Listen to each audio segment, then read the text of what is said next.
I'm Megan, and I run audience development at Girlboss, and I'm really excited to introduce our next workshop here in Hustle Hall. So who here likes asking for things? Oh, you do? Have you ever felt nervous asking for something? Only that many? Don't believe you. Well, whether you're asking for more money or equity, ownership, a bigger, better title, or something else, it's totally normal to feel butterflies, or hey, even the overwhelming feeling of nausea. Was that just me? Knowing how to win at negotiation isn't something you're born with. It's an art form and a craft. Hollywood divorce attorney and founder of It's Over Easy, Allison Wasser, is going to walk us through the tips and tactics that will help you hold your own in any negotiation, so you can learn how to ask for what you want and actually get it. I'm super excited to bring Laura up on the stage, so here she is.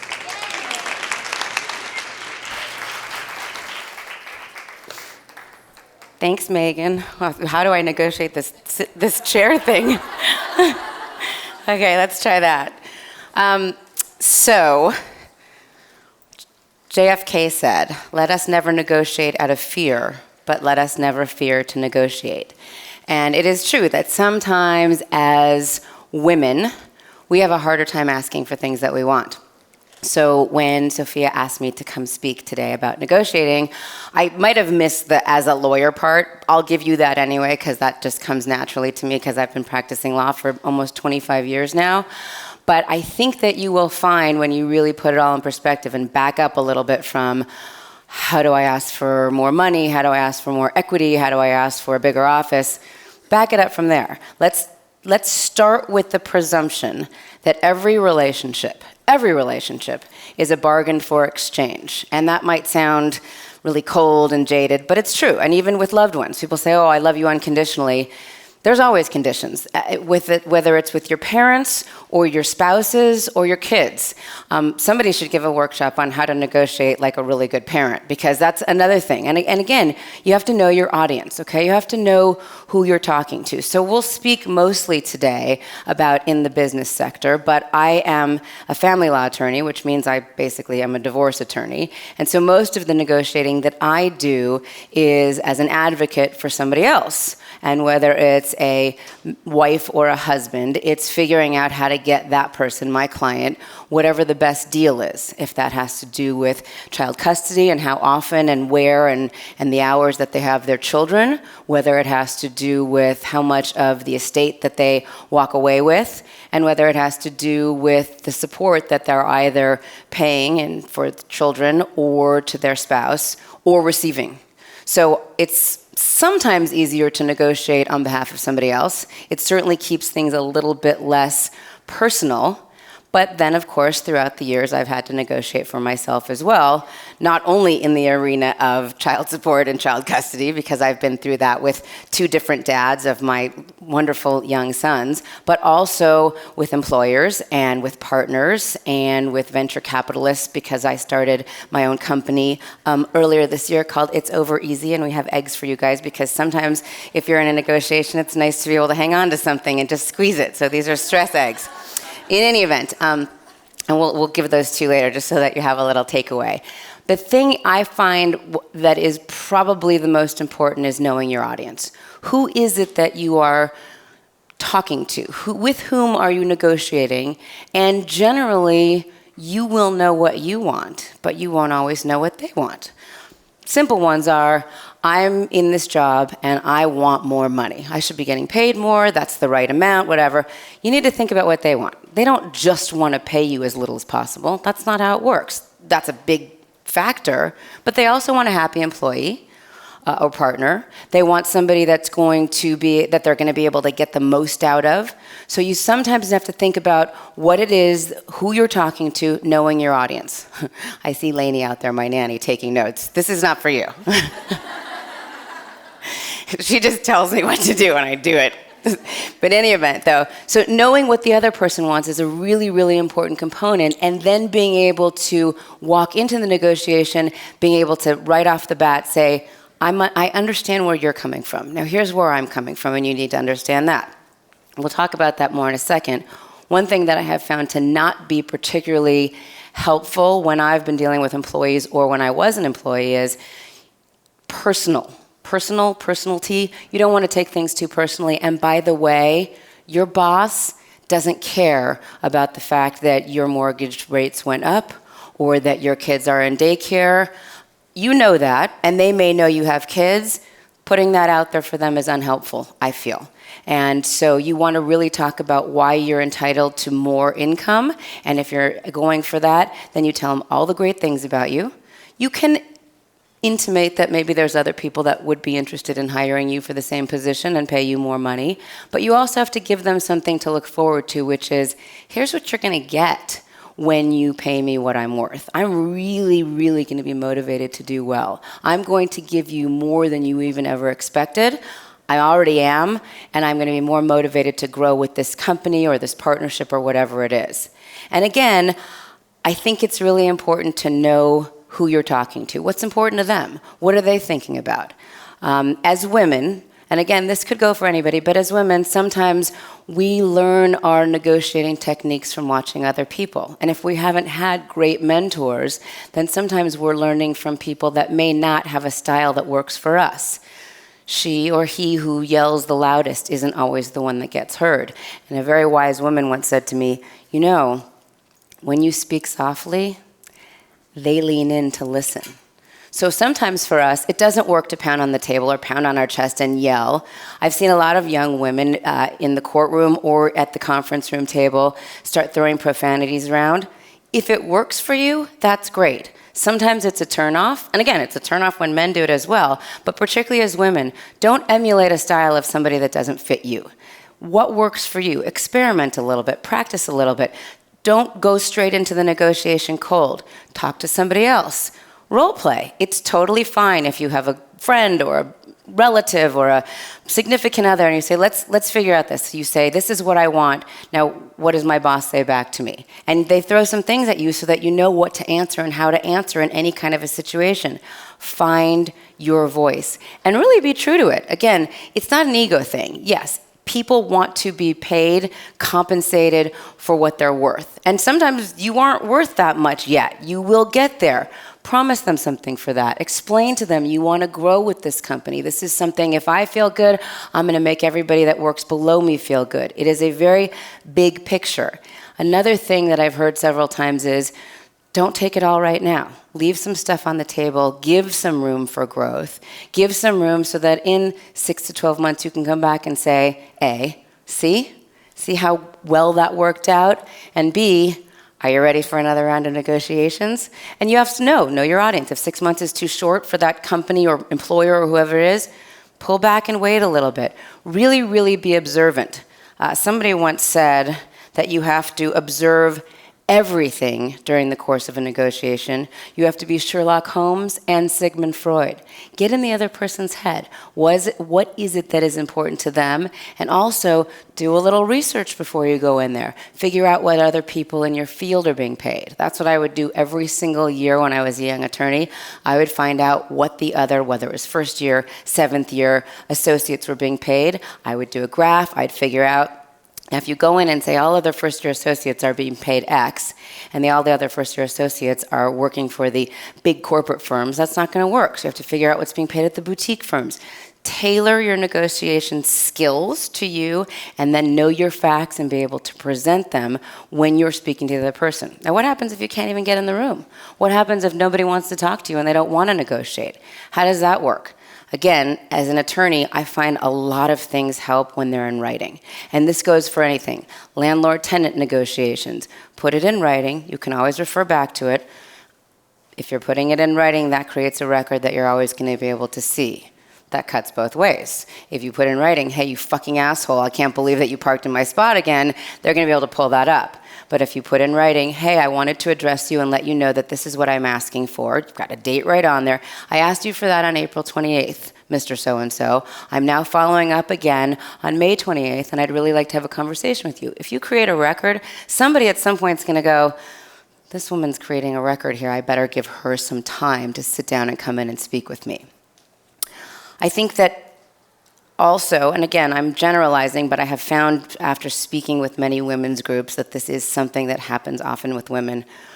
we're very uncomfortable with silences. We want to keep talking and keep the ball rolling. Everybody's comfortable. Yes, we smile, and isn't it good? It's okay to be quiet for a second. I've heard reporters tell me this too.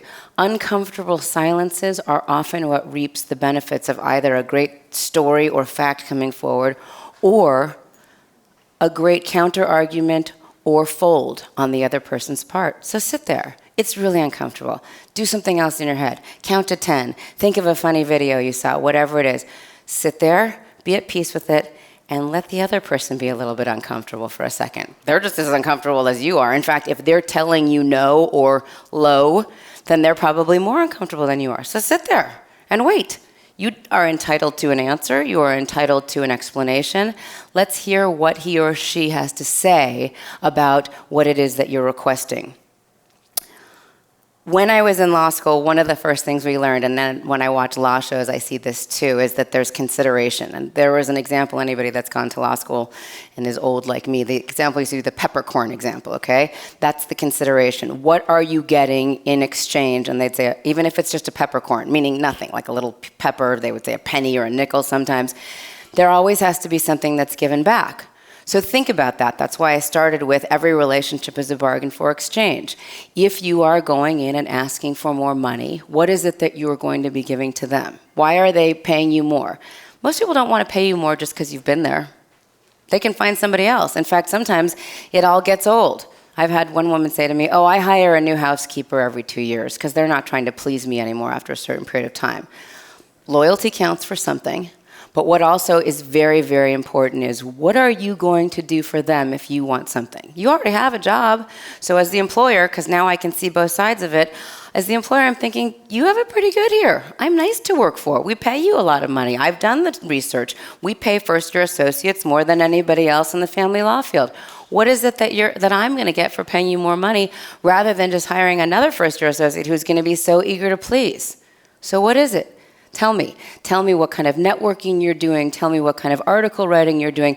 Give me, because I may not be paying close enough attention, the list of the things that you have done over the past 6 months in terms of your courtroom experience or your corporate experience or whatever it is. Come in armed with facts.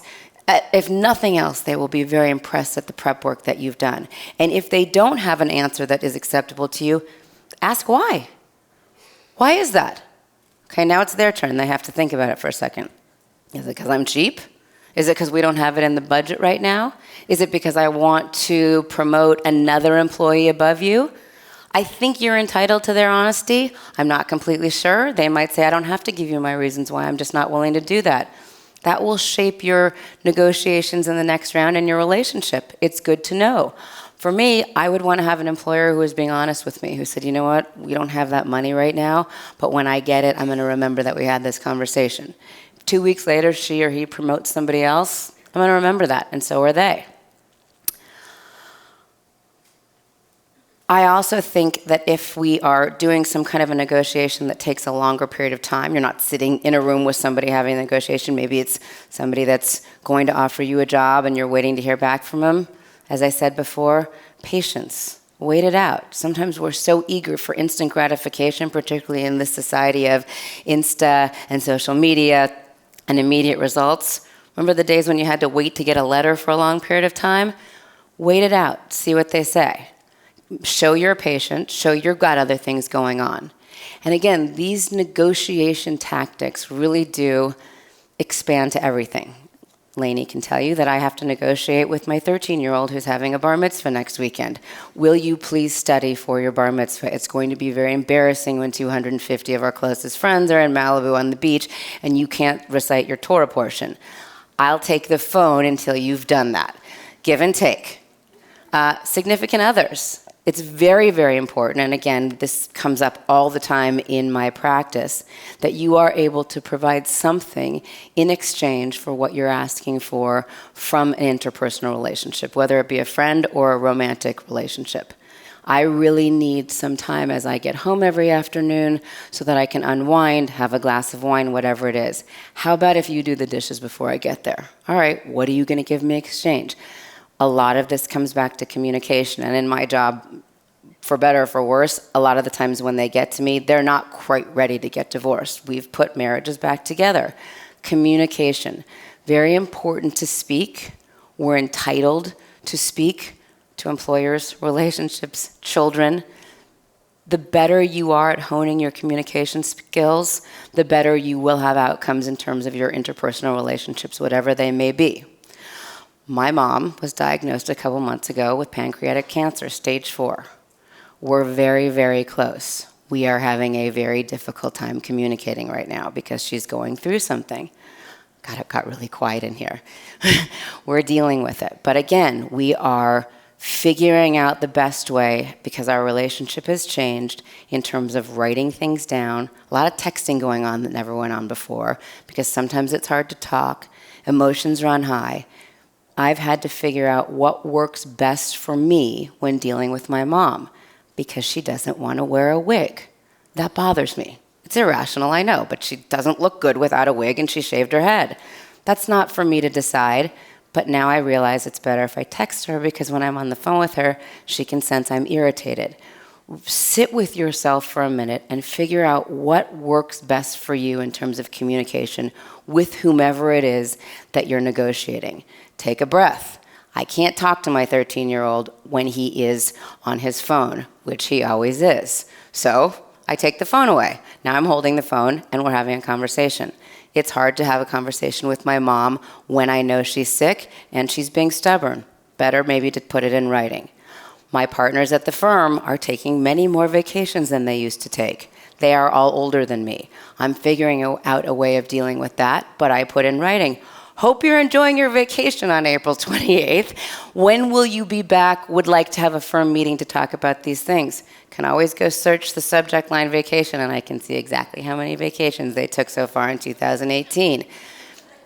Spend a minute thinking about what will best help you communicate because that is going to be your first step in terms of what will best help you negotiate. The other thing is, as you line up your facts, my initials are Laura Allison Wasser. I probably was destined to be an attorney. It may not have turned out that way, but it happened that it did turn out that way. I was conceived the night that my father found out that he passed the bar exam. So I was going to be named Rebecca. Yeah, it was a celebratory, exchange. So what I always wonder is if I was named Rebecca, would it still have been Allison Wasser, and then my initials would have been Ra, which I would either have to be a sushi chef or a porn star. So it actually worked out well that I became an attorney. But I did fight it for a long time. My parents will often say to me, you would come in with a little legal pad like this with all of your things listed for why you wanted more allowance or why you wanted to stay out later or why you wanted to get a Jeep Wrangler for your first car and you had written out the money that you had saved up and how we were going to match you. I've been lucky because I've always been good at writing those things out. It has served me well. Take a minute. Don't go in blind. Be reasoned and be reasonable. And don't let them see you sweat. If you're not doing well, take a minute, go back to the drawing board. If you're not doing well, say, I sense I'm not doing so well here. What is it that I could tell you that might influence your decision about how we're having this conversation? Line up the time in advance so that you know whatever it is you're going to be talking about has a certain parameter. If this isn't a good time to talk in the hallway about getting a promotion, let's have another time where we sit down and you and I are both ready to discuss it. Catching people unawares often doesn't work so well. Let he or she have an opportunity to be prepared for what it is that you're going to discuss so that you do get the answers you want. Nobody wants to be questioning, what did I do wrong? What could I have done better? Pick your battles. When you are making your list of items that you want to discuss, make a list of a couple throwaways too. I make sure that we always do this when we're negotiating divorce settlements.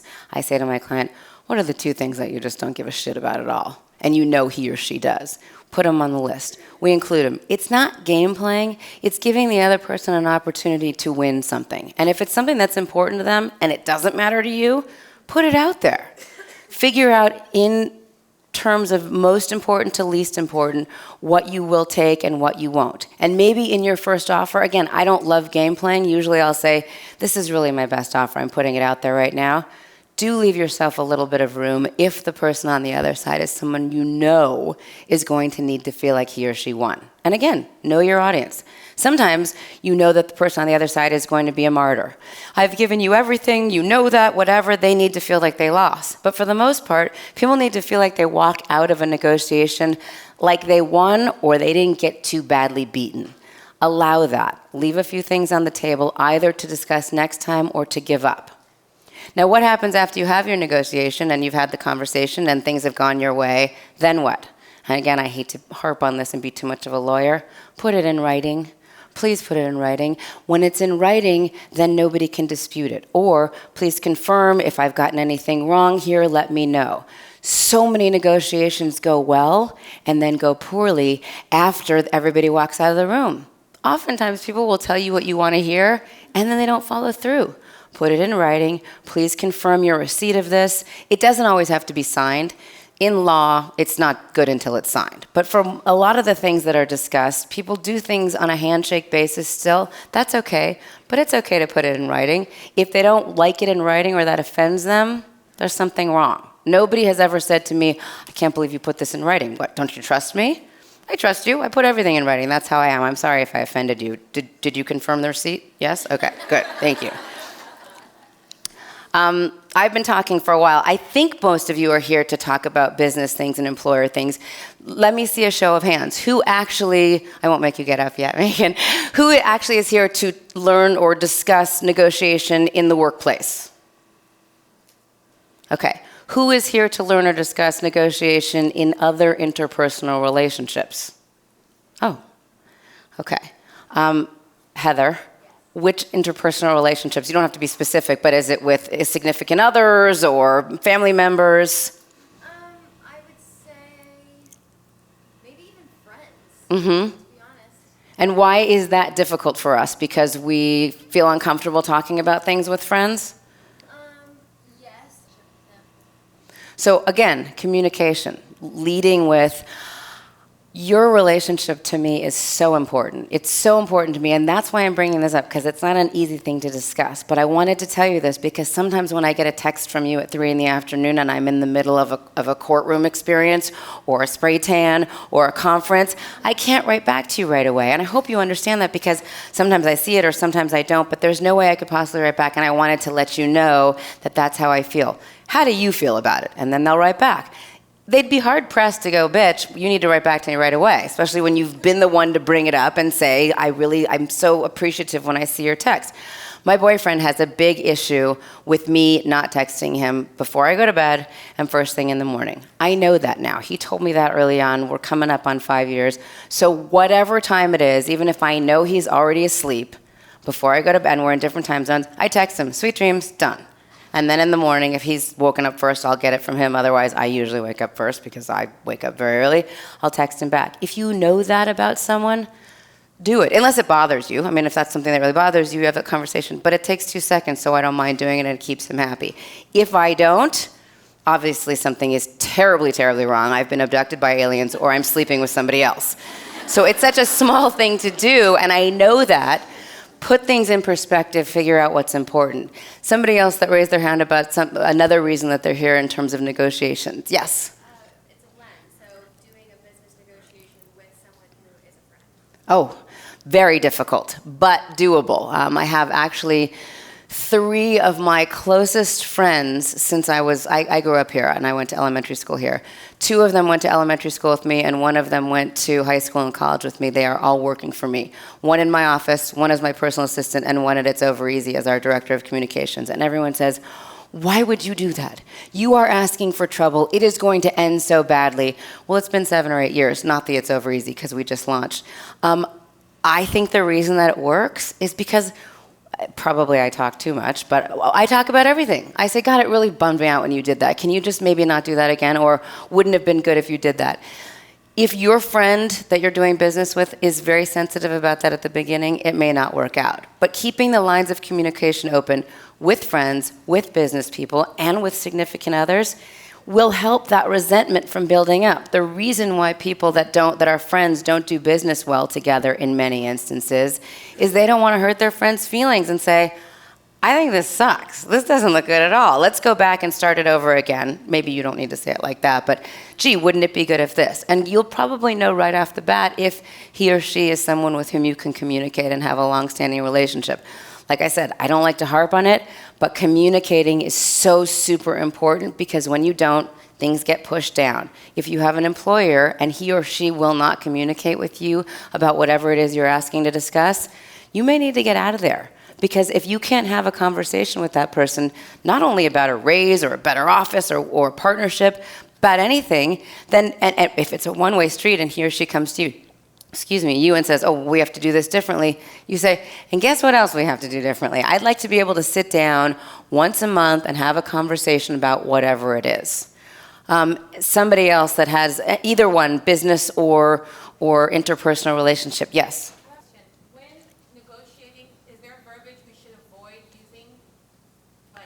Motherfucker's not a good one to lead with, I find. That just turns them right off at the beginning.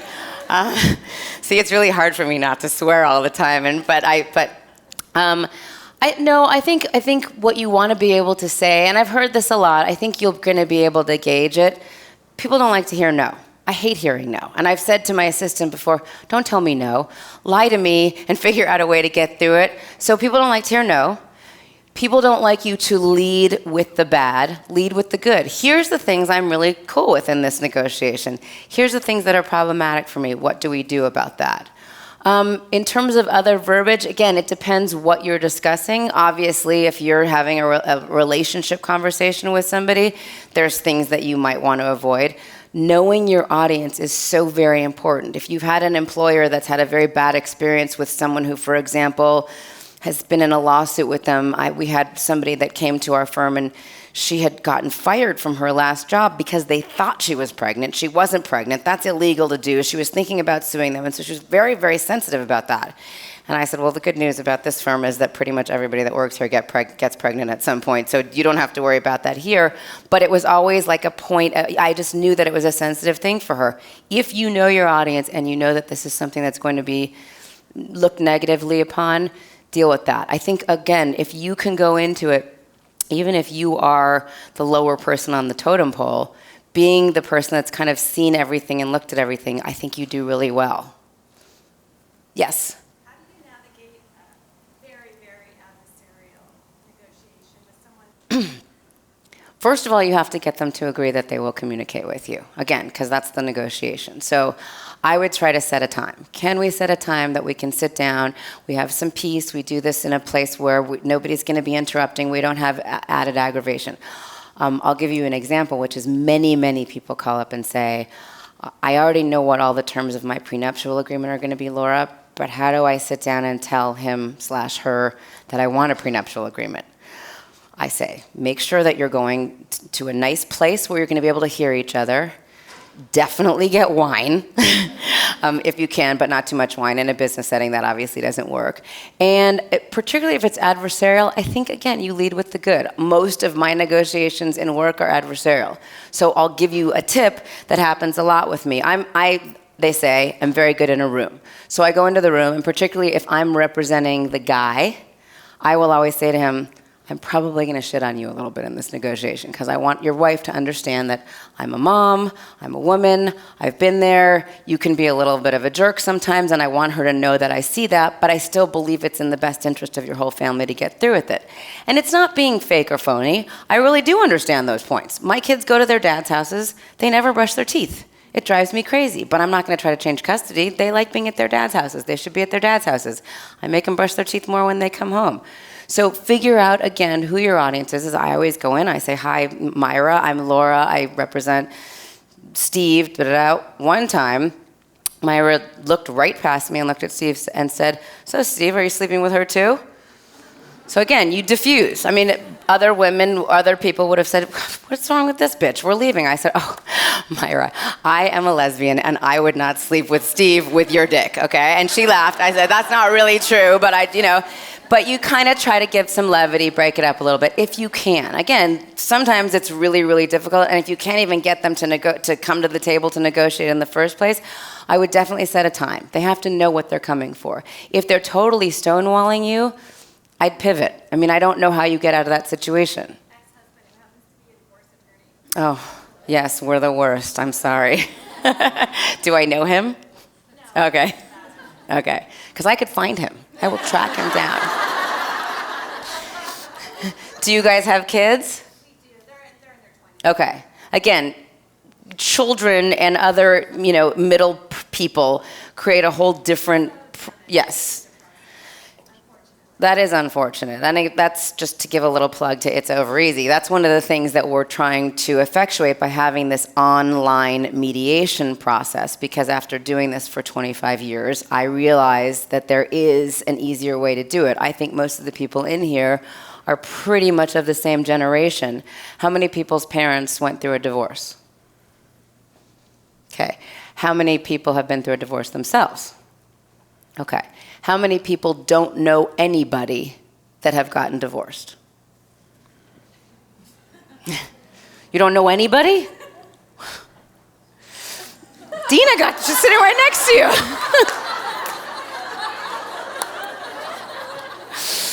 She wasn't paying attention. It's okay. All right, now you know. In any event, one of the things about going through a negotiation in an interpersonal relationship is remembering this. It is a terrible, terrible time if you're breaking up. Not just getting divorced, breaking up, moving out, ending an engagement. It's awful. Your heart is broken.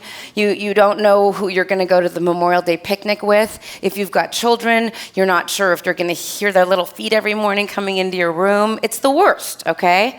However, we have now been through this, seen this enough times. This isn't 1979 with Kramer v. Kramer. We've all done this. When my older son, Luke, started kindergarten, his dad and I were the only two parents in the class that weren't living together. We always got along really well. Fortunately, that was great. He's now in 7th grade, and we're at 45% of the class.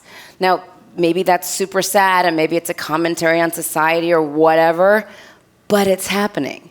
So if it's happening, aren't we, this generation, equipped to deal with it in a better way? And I've had so many people say to me, if I had only known then what I know now, which may be your experience too, I would have done it differently. I would have spent less money. I would have had less aggravation. I would have waited and not talked to my kids about what their dad did to me, or I would have been a little bit more transparent about what was going on at the time. I would have gotten them in therapy. I wouldn't have put them in therapy. Whatever it is, take a moment to think about what's going on at that time, and then know, again, whether you've got 2 lawyers and you're going through a divorce, or you're able to do mediation either with It's Over Easy, the online platform that is so wonderful and you can do it all in one step for very inexpensive, or with a mediator that can kind of help you follow the ropes. Take the emotion out of the litigation or legal part of it. Work with a therapist or a group. We have so many tools these days to help us through breakups. So many. There are groups. If you can't afford a therapist, bless you, Jamie, by the hour, and you need to find a group at the local high school or college, even online group chats about this. People are talking about their feelings more, particularly in and around breakups. Heal your heart.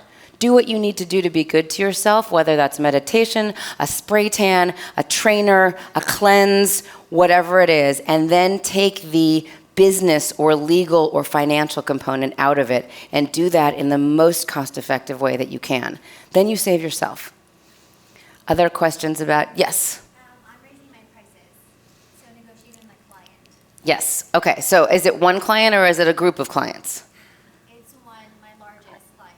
Okay, so we do this periodically at my firm every few years. And so my clients, generally, we represent for 6 to 18 months. Every January, we send out a letter, and if the rates of the attorneys have gone up, we let them know. So they get the letter, and they know. Sometimes they care, sometimes they don't.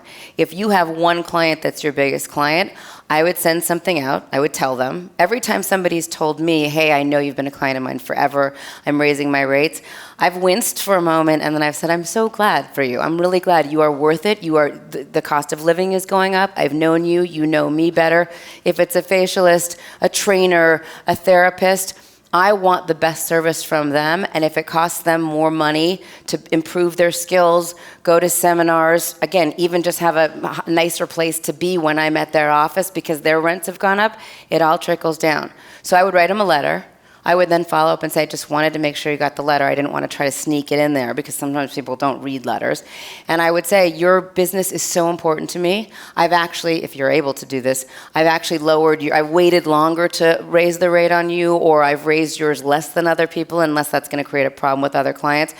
Give them something that they feel that they're getting as a benefit from being your biggest, most important client, but really be direct about it and know, and this will help when you write the letter and you're wording it, you deserve more. Why are you raising your rates? Because I've been lowballing myself for like 3 years. Okay, so you came to the realization, hey, I'm better than I was 3 years ago. My expenses have gone up, and everybody's been getting a really good deal on my services, and now it's time. And you need to know that going into it. You need to really feel it going into it. I have a hard time. I charge $850 an hour. I mean, and people always say to me, oh, how do I keep the love alive in my relationship? And I'm like, you hear that I'm a hot mess and I have 2 kids with 2 different men? I don't know. I know how to get you out of a relationship. I know that. And I know that I'm good at my job, but I don't know that I'm better than the person that's charging $650 an hour. But I sure do know when I'm telling my clients that. I do. I'm worth it. And again, if you don't feel that, I have great referrals for you. That's the other thing. You can say to them, I think that really helps. If that doesn't work for you, I have a couple of other referrals, and I'll help them get up to speed on your, I don't know what it is you do, your case, your company, whatever. That's the first thing. It's like the red velvet rope in front of a club. As soon as you tell them that you might be giving them to somebody else that's less expensive, they'd pay double for you. It's a weird psychology, but that's how it works. Be direct. Be confident. You know why you're doing. I mean, you came up with it right away because I've been lowballing myself for years. It's time. What?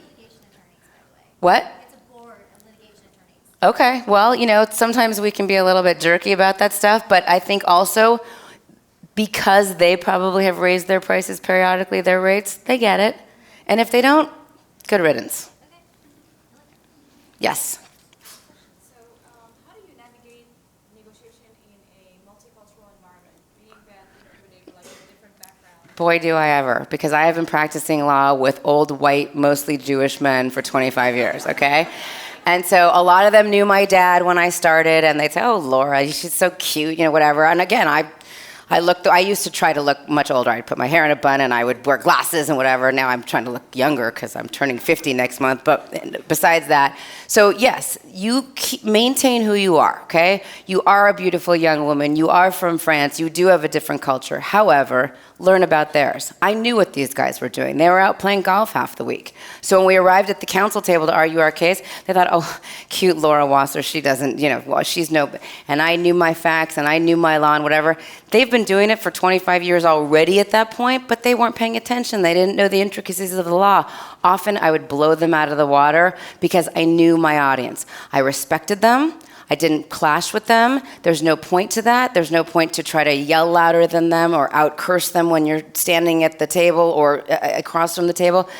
I would, the culture is so very different, like again, my dad was an old Jewish white guy, so I kind of knew. But if you're dealing with an entirely different culture, do you have translators or do most of them speak English? They do speak English. Okay. If you have somebody that you can befriend that can kind of give you some tips on it, otherwise it's from what you observe. Like I said, be Sherlock Holmes and Sigmund Freud.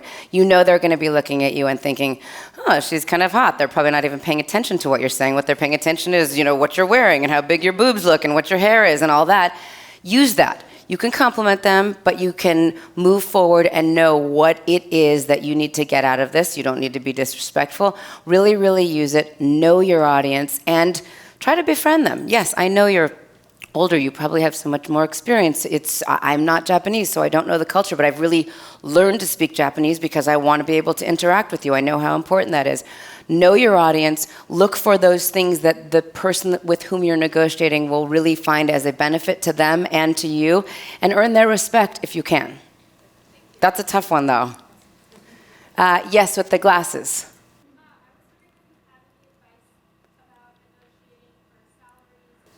Can you have FaceTime with them? I mean, not even in person. Can you call? I find it's so important to be able to look somebody in the eyes when you're talking to them. It may be even more important for them to not be able to blow you off with a quick email, to really have a connection. Is there a possibility of a FaceTime or a Skype? I would set something up if possible. If you can do it in person, all the better. But if they're in a different, location, set something up. Say, I really want to be able to have a face-to-face about this. Here are the items I want to discuss, so they can't blow you off and then write you an email later saying, I don't think we can do this. And say, can we set this time? I really want to be able to talk about it. Again, if you can't, you can't.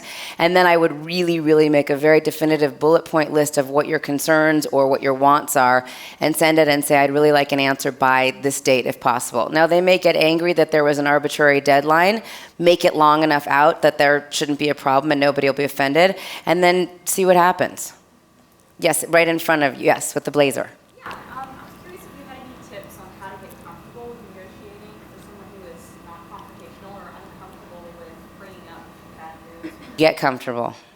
I mean, again, I don't have a good way to tell you to get comfortable, except for you can't go to a outdoor bazaar and start negotiating, like to practice. But I really do think speaking more, talking about things more, as I said, that trick of, being quiet for 10 seconds and counting to yourself and letting there be the uncomfortable silence, it's just as uncomfortable for the other person.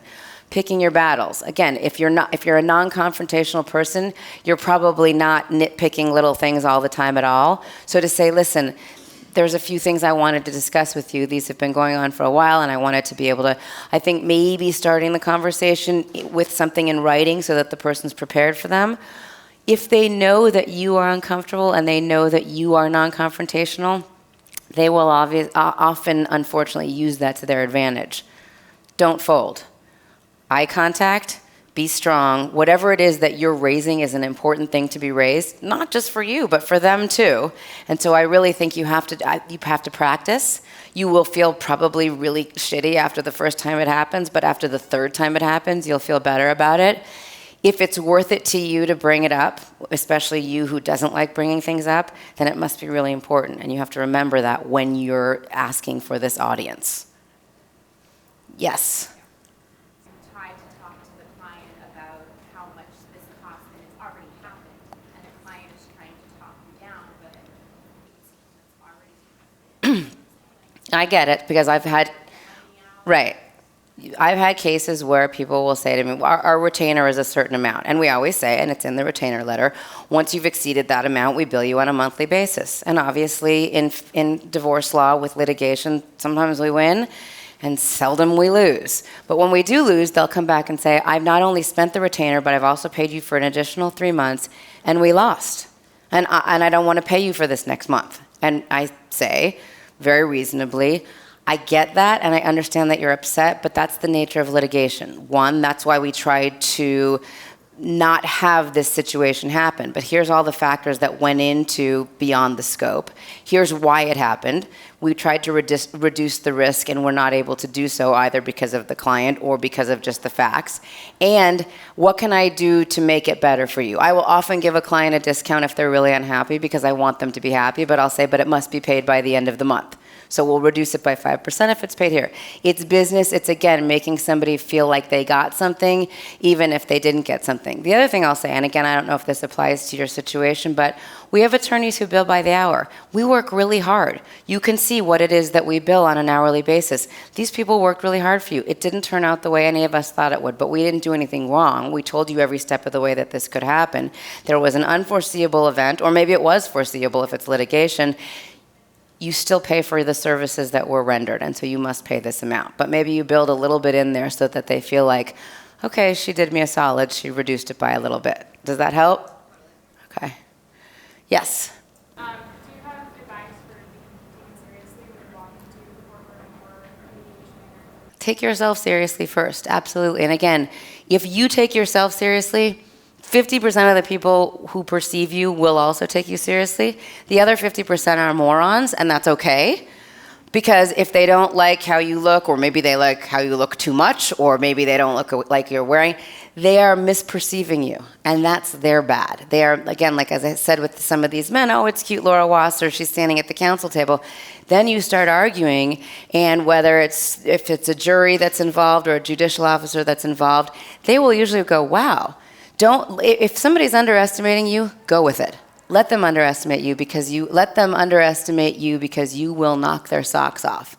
I wouldn't change how you look or how you act or how you speak to fit anybody else's perception of who you are. Now, at the same time, when you're representing a client, you want to be a certain way. For my first, I think, 15 years of practice, I would always wear either dark stockings or booties because I had a tattoo, and I didn't want that to affect my client that I was representing and have somebody say, well, your lawyer obviously isn't taking this seriously.